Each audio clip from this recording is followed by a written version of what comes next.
to the Senior National School. This school stands as home of learning, growth, and deeply rooted Filipino values.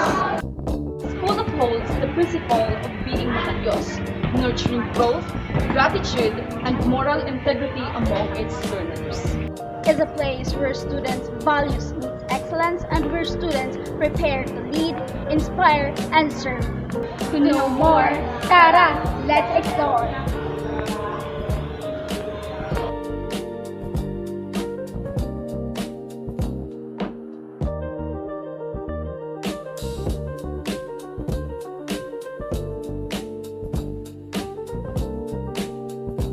Good afternoon, ma'am. We are from Northeastern Mindanao State University main campus, taking up the program of Bachelor of Secondary Junior in Filipino.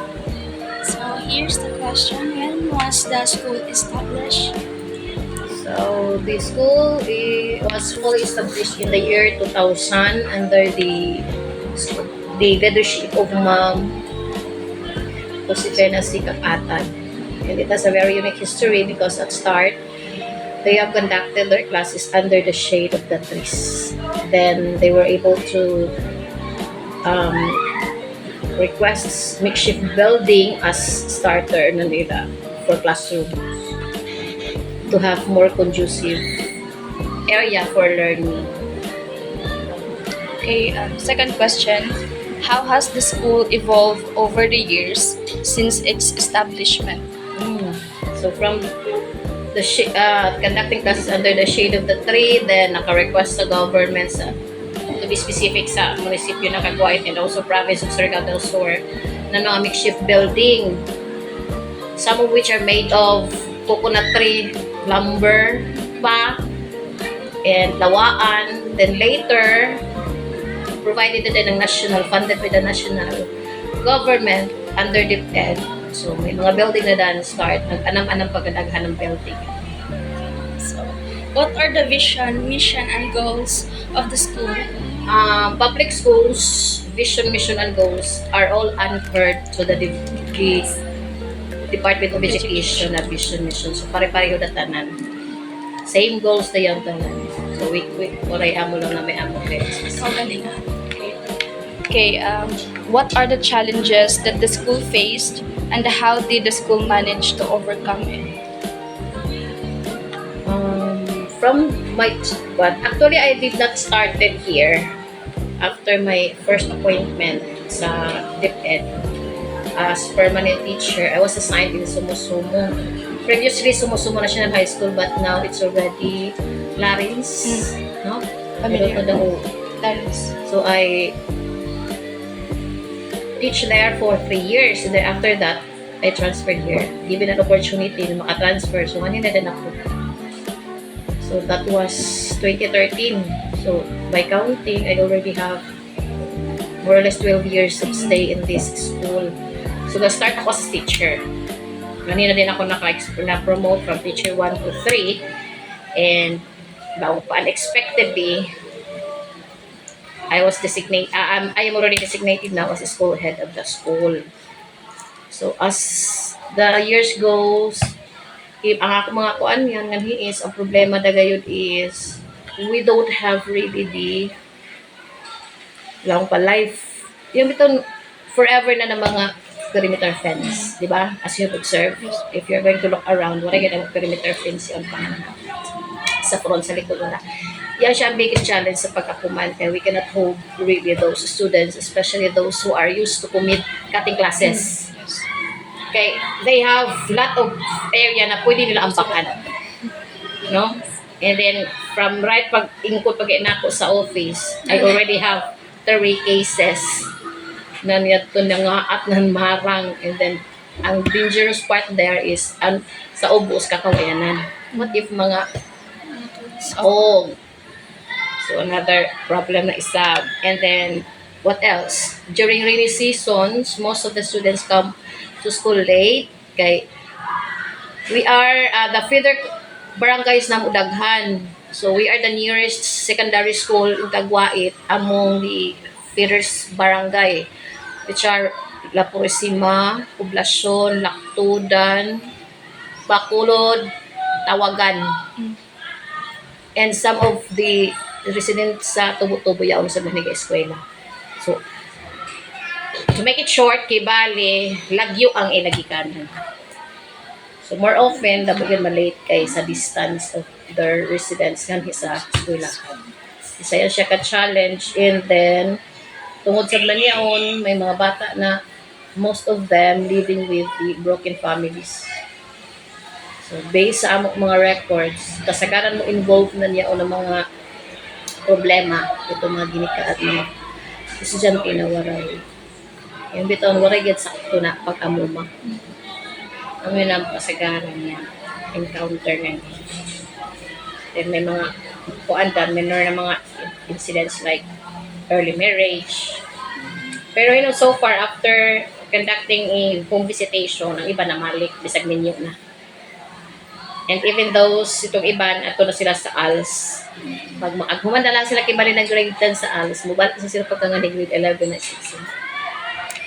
So those are the challenges. And then, pinaka-worst is, actually kuman is the year of crafting the SIP. Amo lang ko galing sa iyo mo nag-busy kami kuman mga school heads get busy for the SIP. Hindi na ako explain ko na yung SIP, basta kaya yan siya, whole year plan for 3 years. So, upon crafting the SIP na mo sa kuman, nga to ko na kuha ng history. Pero nakatuig, 25 years, damuin ang school heads na minagigan. Some are, ang bidugay na gayat ang pioneering, si Mamo Sipena, the rest, sila ni Sir Gallegos. The main reason is, they are looking for a greener pasture. So, most of them yung abroad. And isa-isa po transfer ng residents, ang duha. So, murag halos kada tuig gapuli ng school heads. So, lahat na sa ganyan school heads na mudugay. Kaya nga nasagod ma-maintain ang kung ano project na yasugdan, ma-sustain ibali siya. So, because of the change ng leadership na very frequent, ito wala, murag may mo full gamay ang performance sa eskwelahan. Pero so far, surviving hapon sa other part natin. Ang mga observation. So, ma'am, what are some school engagement activities beyond academics that the school participated? A lot. Yes. Kaliguan Festival, which is yearly, and then Araw ng Kagwait, which one of the highlights is the DLC competition, showdown. Tapos, may sa barangay, isa pong araw ng barangay, na may mga competition. Isa mo join sa Gedan School. What else? Sports. Previous years, may mga sports enthusiasts, mga qualifier for regional meet. And then may provincial meet sa nadumduman ko na murag amo yato.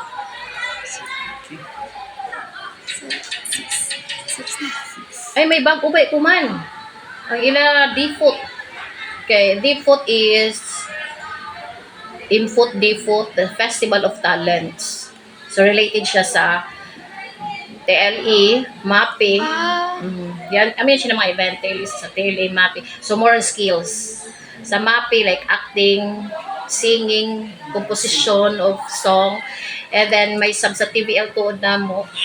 May ilagitawag yun. Ano gitawag yun, participate sila ng i-showcase ang tanan school nag-offer ng TVL, like sa among school we are offering dressmaking and tailoring. Tapos and other school are offering pastries, bread and pastries. Ibali may event yun. I forgot what's the name of the event. From division wide, magkita sila, i-showcase ang ila na tunan. Sa default, lukan siya sa MAPE, TLE. So, apin na sa nga na ito mga dish gardening, skills. Actually, ang ginafocus. Sa MAPE, dancing, singing, acting, yung tanan. Even siniliksik. you're going to make a film on the spot. You're just given a topic and then ka muna bahala. Ikaw acting, ikaw direct, ikaw edit. So, recently, joined kami na yan sa division and we won the 4th place out of 14 municipalities. So, those are the activities na beyond academic. Focus sa skills na amo natin. Ikaw na, Vance. Dahil na-focus diretso na. Ang tungkol sa Kaliguan Festival is Sayaw sa Kaliguan. We were hailed as the 7th time champion of the said festival. Prestigious event sa Kaliguan Festival. Highlights of Kaliguan Festival celebration sa Kagway. Every time we join the competition, actually dili siya kung ikapito na ka celebration, murag pila niya siya kakaliguan. So pag start pa ng beach dancing contests, murag itahuan na kami ka-isa, ibalik sa kami. So every time we join the said competition, we always garner the top 1. Namin lang kami na ika-7 championship na namin. Kami yung mga trophies. And so with the mga minor awards, may mga makuha sa bihak. Mga cash prize actually na kung yung natabang sa eskwela. So, ayun, na-focus diretso na. So, our next question, ma'am, is what are the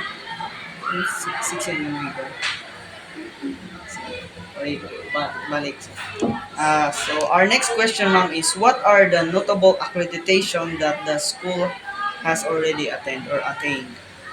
Accreditation, like accreditation. What I say, murag-murag is ko sa amo sa secondary mga accreditation. More on monitoring on mga performance. Ikaw anda na. I-edit na. Kaya murag accreditation for colleges sa Mantana. Kuanda sa yung assessment. Amo rin mo ay amo sa secondary assessment sa TESDA. May amo nga ni graduates na sa TBL, dressmaking and tailoring na after graduation, before graduation, they are already in situ holder Oo. sa TESDA. Pero wala accreditation. Sa TESDA lang. Assessment. Pasado sila. 5 last. Naamo na sila ilang magamit para diretso na sila makatrabaho hindi na sila may eskwela. Di ba mga in situ holder? Oo. Ilan na yun? Makakon sa abroad. Pwede sila katrabaho. At iba nga rin sa among mga in situ holder before pa-graduation kaya may assessment. Kung mga ganina, buwan niya ako na isa. Thank you, ma'am. So our next question, ma'am, is how is important parents and external stakeholders to the success of school community? Actually, hamok importante kayo when it comes to students learning. Kaya di siguro naman sila ma-hold all the time. So, pag yaw sila sa campus, they're under our care. What will happen to them pag balik, no? So, constant follow-up niya po ng parents, hindi kinahanglan. And then, with regards to safety, sa kuman, kaya siya kung sa pagsakan nyo, di ba delikaduhin yan. So, we are requesting our SPTA officers and so with the municipality of Caguay na officials, nag-ask kami ng help kung pwede. Makuan siya. At least man lang maabunuhan. Okay. Delikado higit siya. And then, sa parents hub, actually, we are asking for takbo. Okay, sa kuman, we are always planning, murag yearly kami kapakuran. Dili man siya galing mudugay, hindi siya durable, at least for that school year, mahold na mo ang mga bata. So, dili sa'yo nang mabuhat, dili na mo ma-accomplish yung mga plan without the help of the parents and so with the other stakeholders. Tapos, makasolicit sa kami ng mga materials like lansang na magamit para sa repair ng amo perimeter fence. Kaya sa una, amo perimeter fence na di ko nakita yung scene. I-reuse na mo mga scene na buslot na and then ang gisumpay na yung kawayan pero sige siya lang na pang matagalan lang pa. So halos kalatoy kami kapakuran. So and of course na-realize siya with the help of the parents. stakeholders namo. And then kumansab, yan to yung ilagihat na kanina yung water dispenser. Kaya sa kuhaan ko ngayon siya for rehydrating and cooling station ng project Kumanan Munisipyo. One of the beneficiaries kami. Provided kami ng water dispenser tapos maghatag sila ng mula weekly na libre 3 gallons of water para nagibalik ko yung bata na makuyapan, na still, para kaya sa mga bata. So there is close communication guys. Importante siya tabang. And then may amo sab sa SGC president ga-offer sab siya ng trainings. Sabi ito nga sa ubos. Yan sa Bukupay owner may iyang ikuha kanina sa mga estudyante sa sunod buwan na mo train to make Bukupay. Okay. Pas kami gamitin ninyo ito sa mga stakeholders. Sa mo gilang sa mga bata, mga problema, ano yung pwede nila matambang. Ano ito kung so, financial, pwede nila i-train ang bata. Kaya para kahit ba na panginabuhi. At young age, bawal sila mag-work. Okay, thank you, ma'am. So, our next question, ma'am, is what culture or values that are embedded in the name of this school? Culture and values. Kuan, sa amo is, we are really makajos. Okay, gani, yamiton monthly rosary. Amo yung sige nabuhat ka, alas 3. So kung sa bahay may barangay, ngani sama alas 3 yaon. Rotational siya from grade 7 to grade 12 ang muli. Sanay siya na maka-factors. And then, if possible, hindi kami mag-drop out ng bata. Okay? Kaya nasa kami sa bata na mo dahil situation sa karan. So, if kaya na po siya ipang-retain, i-retain. We will provide them intervention and other activities na makakook up sila. Sometimes gani, taga-anak ka na mo. Gani amo nga sa mga early mothers. Pero still, continue yan sila pag-eskwela, MDL sila.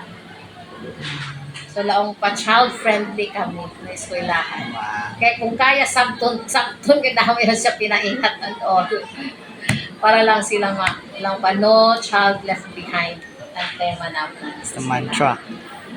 Okay. And our last question, ma'am, is where do you see this school in next 5 years? In next 5 years, murag yan ang challenge na di natubagan matubag sa pagkakuman kay I am new to my designation.